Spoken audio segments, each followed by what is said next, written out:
오늘 이 새벽에 하나님께서 우리에게 주시는 하나님 말씀은 잠언 20장 1절에서 16절까지 말씀, 저와 여러분이 한 절씩 나누어서 교독하도록 합니다. 포도주는 거만하게 하는 것이요 독주는 떠들게 하는 것이라. 이에 미혹되는 자마다 지혜가 없느니라.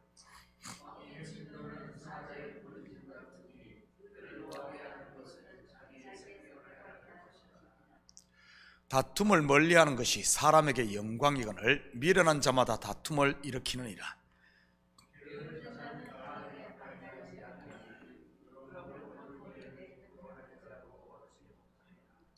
사람의 마음에 있는 모략은 깊은 물 같으니라. 그럴지라도 명철한 사람은 그것을 길어내느니라.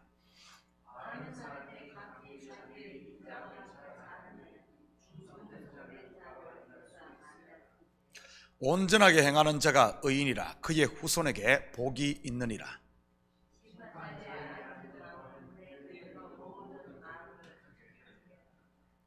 내가 내 마음을 정하게 하였다, 내 죄를 깨끗하게 하였다 할 자가 누구냐?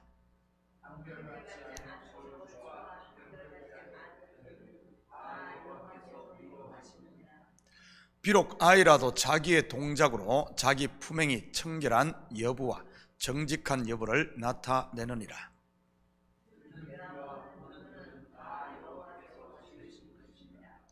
너는 잠자기를 좋아하지 말라. 내가 빈궁하게 될까 두려우니라. 내 눈을 떠라. 그러면 양식이 족하리라.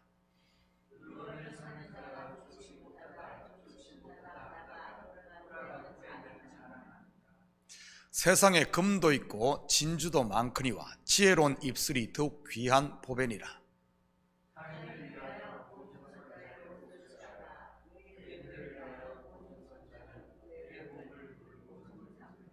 아멘. 좋은 아침입니다.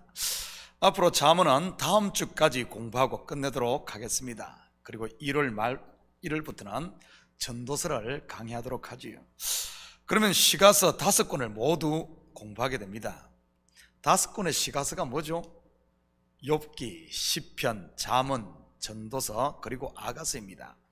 시가서의 주제 또한 다른 성경과 마찬가지로 그 핵심은 구원입니다. 아가서는 마치 19금 연애소설처럼 보이지만 죄인들을 향한 하나님의 사랑을 노래하고 있는 것이지요. 보잘것없는 술람미 여인을 향한 무조건적인 솔로몬 왕의 사랑 이야기 말이지요. 욥기는 새벽 예배 때 공부해서 알겠지만 율법의 의로는 흠이 없다던 동방의 의인 욥을 산산조각 내 진리로 인도하는 과정을 그린 것입니다. 마치 애굽에 내린 10가지 재앙을 통해 그곳에서 430년간 종살이하던 이스라엘을 구원해내듯이 말이지요. 영적으로 보면 이스라엘이 종살이한 애굽이 다름 아닌 율법의 저주 아래 종살이하는 인생들의 모습을 그린 것이고요. 욥기를 공부하다 보면 그 속에 사도 바울의 이야기가 감춰져 있음을 보게 됩니다. 바울이 그러지 않았습니까? 히브리인 중에 히브리인이요 바리새인 중에 바리새인이며 가말리엘의 문화생으로 율법으로는 흠이 없다고 자부했던 사람 말이지요. 그런데 어떻게 됩니까? 다메섹 도상에서 예수 그리스도의 빛을 보고는 그가 의지했던 율법의 의가 산산조각 나게 됩니다. 한마디로 바벨탑의 무너짐인 것이지요. 그리고는 그의 눈에서 율법의 비늘이 벗겨지고 진리에 눈뜨게 됩니다. 귀로만 듣던 하나님을 눈으로 보게 된 것으로 제2의 욥이라고 말할 수 있지요. 시편 또한 여호와의 구원을 노래하는 것입니다. 이러한 구원은 자기 백성을 자기 죄에서 구원하는 자로 오시는 예수 그리스도로 모든 초점이 맞춰지는 것이고요. 오늘은 그동안 다루지 못했던 구절을 중심으로 그 숨은 의미를 살펴보도록 합니다. 1절입니다. 포도주는 거만하게 하는 것이요 독주는 떠들게 하는 것이라. 이에 미혹되는 자마다 지혜가 없느니라. 제가 여러분에게 질문 하나 하겠습니다. 예수 믿는 사람이 술을 마시면 될까요? 아니면 안 될까요? 아마 10 중에 7은 안 된다고 대답할 것이고 3쯤은 된다고 할 것입니다. 그러면 안 된다고 대답을 하는 분들은 그 근거를 분명 오늘 본문이 아니면 에베소서 5장 18절로 될 것입니다. 술 취하지 말라, 이는 방탕한 것이니 오직 성령의 충만함을 받으라. 그에 비해 술을 마셔도 된다는 사람들 또한 물러서지 않고 이렇게 답변할 것이 틀림없습니다. 예수님도 술을 마셨고 12 제자들도 포도주를 마셨지 않습니까? 그뿐 아니라 예수님께서는 친히 물로 포도주까지 만들지 않았습니까? 가나 혼인잔치에서 말이지요. 또한 사도 바울은 그의 아들과 같은 제자인 디모데에게 포도주를 마시라고 권하기까지 했습니다. 한번 볼까요? 디모데전서 5장 23절입니다. 이제부터는 물만 마시지 말고 내 위장과 자주 나는 병을 위하여는 포도주를 조금씩 쓰라. 술을 마시면 안 된다는 사람도 반대로 된다는 사람도 모두 성경을 가지고 이렇게 자기의 주장을 펼 것입니다. 그렇다면 술을 마셔도 된다는 말입니까? 아니면 마시면 안 된다는 말입니까? 이것도 저것도 아닌 마시기는 마시되 적당하게 마시라는 말입니까? 정답이 뭐죠? 알아서 하십시오. 거기에 목숨 걸지 말고요. 선민 이스라엘이 포도주를 마셨을까요? 당연히 마셨습니다. 그것도 가끔 한 잔씩이 아닌 요즘 미국식으로 말한다면 햄버거 먹을 때 콜라 마시듯이 마셨습니다. 성경시대 당시 이스라엘의 가장 중요한 농산품이 밀과 포도였습니다. 물론 포도로는 포도주를 만들었고요. 어디 그 포도주 개 주려고 만들었을까요? 아닙니다. 자기들 마시려고 만들었지요. 이런 사실을 안다면 상식으로 생각을 해도 포도주를 마시지 말라는 말이 우리가 생각하는 술 먹으면 죄다라는 말이 아님을 알 수 있는 겁니다. 술을 마시면 안 된다든지 아니면 마셔도 된다는 논쟁은 결국 성경을 겉으로만 보기 때문에 일어나는 일입니다. 이것은 비단 술만이 아닙니다. 안식일이나 주일 성수에 관한 논쟁, 11조 문제, 고기를 먹고 먹지 않고의 문제 등 말씀을 겉으로만 보면, 그리고 속의 것으로 보지 못하면 세상 끝날까지 싸워도 자기 옳다고만 우기지 답을 얻지 못하는 것이지. 술 문제가 지난 수세기 동안만 있었던 것일까요? 아닙니다. 수천 년 동안 이어져 오고 있던 논쟁이요, 앞으로도 성경을 겉으로만 보는 한 계속될 논쟁인 것입니다. 그렇지만 땅의 것을 통해 하늘의 것을 알면 그때는 전쟁 끝 평화가 찾아오는 것이지. 그렇다면 성경에서 포도주를 마시지 말라는 말의 진위가 무엇인지 우리 좀 깊이 살펴보도록 하겠습니다. 먼저 포도주가 어떻게 만들어지죠? 포도가 발효됨으로 만들어지는 것이 포도주입니다. 발효는 누룩으로 인한 화학 변화가 일어나는 것이고요, 우리나라에서 막걸리를 만들 때도 마찬가지 반응이 일어납니다. 다시 말해 포도주는 누룩과 연결되어 있다는 말입니다. 성경에서 누룩을 넣지 말라는 이야기가 어디에 나오죠? 바로 유월절 제사입니다. 심지어 누룩을 집안에서조차 제하라고까지 합니다. 그래서 유월절을 다른 말로 누룩이 들어가지 않은 떡을 먹는 절기라고 해서 무교절이라고 하는 것이고요. 그렇다면 성경에서 누룩이 상징하는 것이 무엇이겠습니까? 마태복음 16장 5절 6절입니다. 제자들이 건너편으로 갈새 떡 가져가기를 잊었더니 예수께서 이르시되 삼가 바리새인과 사두개인의 누룩을 주의하라 하시니. 계속해서 11절 12절 봅니다. 어찌 내 말한 것이 떡에 관함이 아닌 줄을 깨닫지 못하느냐? 오직 바리새인과 사두개인의 누룩을 주의하라 하시니. 그제서야 제자들이 떡의 누룩이 아니요 바리새인과 사두개인들의 교훈을 삼가라고 말씀하신 줄을 깨달으니라. 성경에서 술 이야기가 우리가 먹고 마시는 막걸리, 포도주 이야기하는 것이 아니라는 사실입니다. 여기서 누룩은 무엇을 말하는 것입니까? 바리새인과 사두개인들의 교훈입니다. 이들의 교훈이 뭐죠? 바로 율법주의인 것이지. 유월절 제사에 누룩을 넣지 말라는 말의 진위 또한 이와 연결되어 있다는 사실입니다. 어떻게 이스라엘 백성이 애굽왕 바로의 압제에서 해방되었습니까? 자기들이 흘린 땀과 피의 결과로 해방되었습니까? 아니면은 전적인 하나님의 은혜로 되었습니까? 전적인 하나님의 은혜입니다. 유월절 어린 양으로 예표된 하나님의 아들 예수 그리스도의 피 공로의 결과로 말이지. 신약으로 말하면 사도 바울이 로마서에서 강조한 구원은 오직 믿음으로, 오직 은혜라는 그런 말입니다. 유월절 제사에 누룩을 넣지 말라는 말은 이 하나님의 은혜에 내 율법의 의를 보태지 말라는 그런 말입니다. 그리고 이것을 절대 잊지 말고 기억하라는 그런 의미지요. 떡반죽 그릇에 누룩이 조금만 들어가도 그 반죽 전체를 부풀게 하듯 내 의가 들어간 순간, 하나님의 은혜에 내 의가 들어간 순간 은혜는 강고듣고 결국 자기만 남기 때문에 그런 것입니다.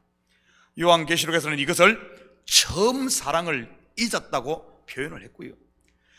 결국 포도주 곧 술은 우리가 지금 생각하는 소주나 막걸리를 마시지 말라는 그런 의미가 아니라 율법으로 돌아가지 말라는 것을 말하고 있는 겁니다. 그래서 신약이 계속 서신서의 모든 이야기가 왜 너희가 은혜로 시작했다가 율법으로 돌아가느냐, 왜 자꾸 무교병을 먹어야 할 너희가 자꾸 거기다가 유교병, 다시 말해 이 누룩을 넣는 떡을 먹느냐 하는 그 말인 것이지요.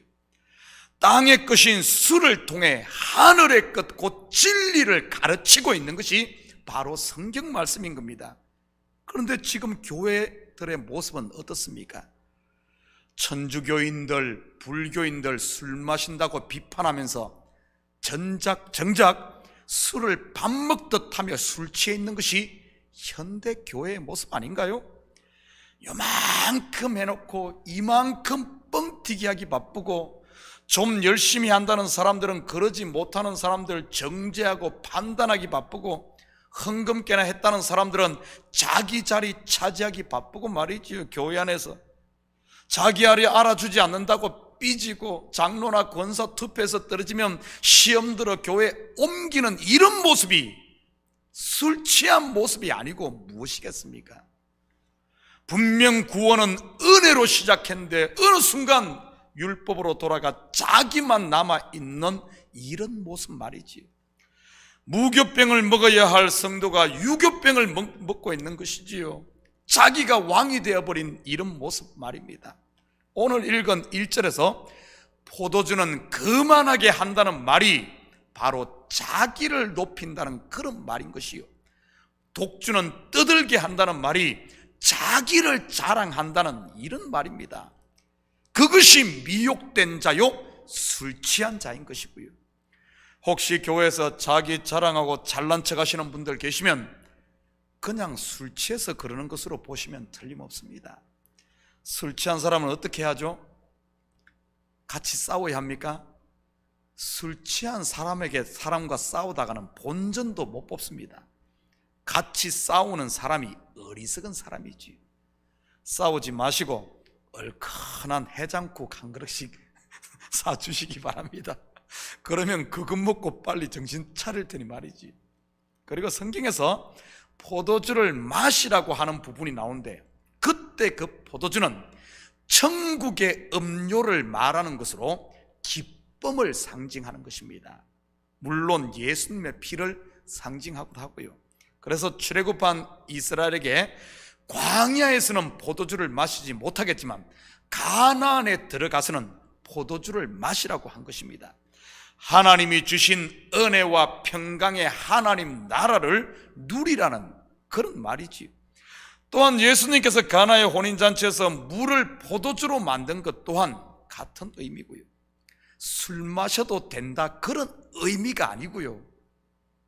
이처럼 술은 땅에 있는 것을 가지고 하늘의 것을 설명한 하나의 표적, 곧 사인이었던 것입니다. 이 땅의 것, 곧 율법으로 하늘의 것, 곧 진리를 알면 이러한 것에서 자유롭게 되는 것이고요, 술을 마신다고 죄가 되는 것이 아니고 마시지 않았다고 의롭게 되는 것도 아니고요, 의는 예수의 피 공로로만 되어지는 것입니다.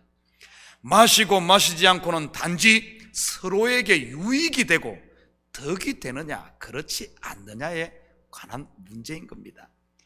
얄팍한 성경 지식을 위안 삼아 술을 마시는 것을 정당화하시는 분 계십니까? 마시고 싶으면 조용히 그냥 마시지 엉뚱하게 성경을 가지고 정당하지 마시기 바랍니다. 도둑이 제발 저리듯이 하지 말라는 그 말이지요. 술 안 마시는 것을 가지고 마치 자기가 벼슬을 한 것처럼 생각하고 남을 정죄하고 계신 분 계십니까? 나는 술을 입에도 대지 않았으니 술 마시는 저들과는 근본적으로 달라 하시면서 말이지요, 은혜의 자리를 떠나 율법으로 돌아가면 술은 냄새도 맡지 않았다 할지라도 그것이 바로 술 취한 겁니다. 그것이 바로 술 취한 것. 혹시 그러시는 분들, 이 땅에서의 생을 마감하고 이 땅에서 술 한 잔도 안 마시면서 지내다가 생을 마감하고 천국에 갔는데 하나님께서 최상급 포도주와 살찐 송아지를 잡아 잔치상을 크게 차려놓고 수고했다, 와서 한 잔 해라 하면 어쩔 겁니까? 내가 잘못 왔네 하실 겁니까? 사랑하는 성도 여러분, 오늘 하루도 잠시 있다가 없어질 땅의 것에 매이지 마시고 땅의 것을 통해 하늘의 것, 곧 나를 향한 하나님의 그 사랑을 알아 그분의 은혜 아래서 자유하시고 받은 복을 삶의 영역의 나눔으로 세상 멍에에 매여 술 취해 있는 사람들을 깨우는 이 시대 복음의 나팔수, 곧 그리스도의 정인으로 사는 이런 복된 하루가 되시기를 예수님의 이름으로 축복합니다. 같이 기도하십시다. 사랑의 아버지 하나님, 참으로 감사드립니다. 이 새벽 폭풍우 치는 이 새벽에 아버지 하나님, 주님의 전에 우리의 발걸음을 불러주신 이유가 무엇입니까? 주님, 참으로 우리를 사랑하시는 그 하나님의 사랑을 다시 한 번 더 깨닫고 우리가 메고 있는 세상의 무거운 짐 다 내려놓으라고 하신 것 아닙니까? 이 새벽 주님 앞에 아버지 하나님 나와싸우니 무거운 짐들은 내려놓고 다시 한 번 더 아버지 하나님 우리를 향한 주님의 그 사랑 은혜로 가득 채워져 아버지 하나님 폭풍 치는 세상을 능히 이기고도 남는 믿음의 사람들 다 되게 도와주시옵소서. 이 새벽 간구하는 기도 제목마다 주님 들으시고 악한 것들 틈 못하게 하시고 아버지 하나님 사단은 한 길로 왔다가 7길로 도망가는 이 새벽 되게 도와주시옵소서. 감사드리며 예수님의 이름으로 기도드립니다. 아멘.